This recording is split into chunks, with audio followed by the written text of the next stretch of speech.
manifestation a sin? Is life predestined? Did we map out our lives before birth?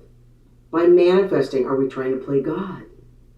Is it the universe's intention for us to exercise our freedom of choice? Do you have to be religious or spiritual to manifest? These are very valid and popular questions amongst many people. We will be demystifying these questions amongst so much more, so click the subscribe button and let's get started. Welcome all you powerful manifestors to the AOM Art of Manifestation channel. I am Manifestation Coach Sterling Mire. Life. What is life? I mean, how do we engage in it? What's our relationship to it? What are our roles? You know, one could think of life as an environment that surrounds us, the stage upon where our lives are experienced, the playground, or some might feel it's the battleground. However, we choose to relate to life is all by design. It's our design, and what we interpret and make life mean to us is what we will experience. Like if I ask two people what their relationship to life is, one might say it's like an amusement park with many thrilling rides and a variety of exciting and illuminating experiences in between. Another might say it's difficult, heartbreaking. It's a prison that rarely offers much relief. And then there may be a third group who would agree that it's a miraculous place with so much to marvel at as well as challenges to meet. A journey of lessons where the opportunity is to grow, become a better person by making a difference in the world while learning lessons of tolerance, love, and acceptance. So which one of these three is actually right? We tend to define what is real or true based upon our own personal experiences. But the truth is, they're all correct and incorrect at the same time. There's been so much speculation that manifesting is a sin, that some people believe that our lives are predestined or God will decide for us, has already a plan for us. He will make our decisions and lead the way, that this is not our responsibility. Destiny determines how our life goes, and or it's just God's will, whatever happens in our lives. Destiny. That brings me to destiny. What is destiny, and how does it play a role in our lives? Are we merely players in the play that only God authors? Or are we the author, producer, and actor in the stage play that represent our lives? From studying this question for many years, I've come to the conclusion that I think destiny can be explained as something that we are predisposed to experience in life. However, our free will to choose allows us to be the manifester of our lives. We all have free will. So when we choose that which is in alignment to the creator of all things, our lives will work. When we choose from a place of personal truth, honesty, and love, we walk in faith. When we make choices that are fear-based, we demonstrate a lack of faith in the universal laws of life created by the creator of all things. So what do I mean by all of this? Let's say a child always seems to gravitate to helping and healing, naturally wanting to express these qualities. Now, maybe he or she, likes to help the wounded, is always there to show compassion. This child seems to have a certain talent and understanding, an innate, inborn understanding or wisdom when it comes to healing. Being a healer is their God-given talent. Or you could say that they were just born to heal. It's their destiny. However, manifesting how healing is expressed and created is the act of our free will. And what we choose to create and how we want to manifest the expression of healing, there are countless professions that involve healing. There are countless ways to express and experience and contribute healing, all of which are appropriate and in alignment for destiny or according to God's plan, just like there are numerous ways to express being an artist. This may be done for pay or not. The monetary aspects are completely irrelevant. We co-create with the universe. If what we create is harmful to others, it's harmful to ourselves as well. But when it benefits others, when it benefits us, it works as a win-win if we create authentically. Now, we explore what is authentic and how to create it in our past episodes, so be sure to check them out as well. We really can create a win-win situation for all, and it really is perfect. If we manifest from a place that's authentic, we will be protected from manifesting something that's undesirable and out of alignment to what we truly want.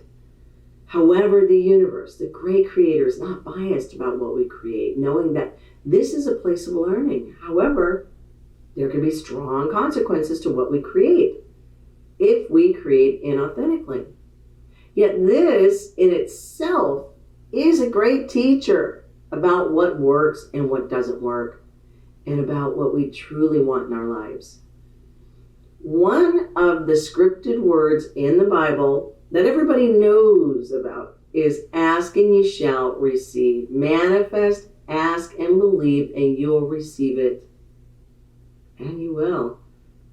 You are placing your order into the universe, and the universe is eagerly awaiting to know what you would like to create and experience, and it wants to co-create with you. You are the offspring. You're an extension of this greater energy force, this creative force. You are created in the image of, meaning you're a creator too. When do you ever stop creating? Life is simply a series of creations and experiences that we create and experience. And that's all. Allow yourself to think deeply about that. Make a note and think about it and let me know if and when you are not creating and experiencing. Even when things seem to happen to us, we're still creating it. Rather than consciously, we're actually unconsciously creating it. And there are many schools of religious and spiritual thought about co-creating, most of which acknowledge we co-create with the limitless creator of all, who goes by many names. God helps those who help themselves is one that we've all heard. We take action to manifest and receive the universal assistance. Praying is also a way of manifesting. Genesis 1:2-6 says, God created humankind in our image. So it is our birthright. It is our purpose to create in our lives. There are many people who have had these near-death experiences that have come back from the other side with messages such as choosing our way of being in life authentically is the most important thing that you can do in this life, such as being kind, compassionate, faithful, joyful, generous, trusting, just to name a few. And your choice is a manifestation of an experience that follows, as well as a creation. So we are here to create.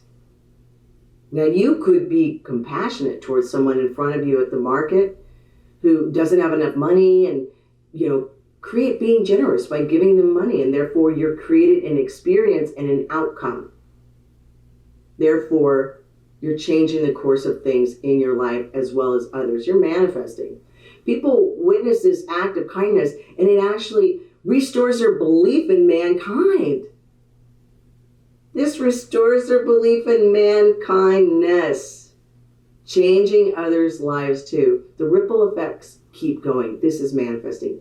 If you try to create something out of alignment of love, it will backfire and ultimately fail. Just be clear about the motivation behind what you want to create. If it is love-based, it's win-win and you will succeed. If it's fear-based, ultimately failure will be. So, for instance, if you want to manifest a Lamborghini and your motivation is so that you can feel worthy towards yourself, confident, and others will see that too, that's all just fear-based and you will fail. However, if you wanted to create a Lamborghini simply because you find them fascinating and you'd like to have the experience of it, just for the sake of having the experience of it alone, you will succeed. Is this starting to make some sense? If anything is love-based, then it's being co-created with God or the universe. Creative energy is never meant for destruction. Creating is manifesting. Making choices in our lives is manifesting. We are inclined and we feel drawn to manifest things that we are naturally meant to create and experience because of who we come into the world as. So we're all completely unique, and there are no two of us that are alike. I mean, this in itself is awe-inspiring and miraculous. If we all wrote an autobiography, no two will ever be alike. We are the creators of our lives, creating in co-creation, in cooperation with the universe, source of all. This is our birthright. This is what we've always been destined to do and create in our lives. This is our purpose. You don't have to be spiritual or belong to a certain religion, just like you don't have to believe in God to do any natural aspects in life, such as breathe, eat, sleep, live life. But when you connect your energy from within and match it with a vision, you are manifesting. It's the creative process at work, and you are a creative being. Awakening to how the universal laws work, how manifesting works, is the most honorable practice we can engage in for ourselves and everyone else in our lives. We're always meant to awaken and consciously create. Now, how do we know this to be true? Because when we do, we experience love, peace, freedom, clarity, ease, wonder, gratitude, and fearlessness in each moment versus confusion, misery, suffering, fear. And that is proof enough. Thank you so much for watching this episode of Manifestation Mastery. Now, if you like this episode, please show your support by clicking the subscription button so we can continue to bring you information about how to master the manifestation process. And if you would like more information about manifesting, visit getyourlifenow.com and the AOM system. Manifestation Mastery in 30 Days book is available on Amazon as well as Barnes & Noble. So until next week, create responsibly.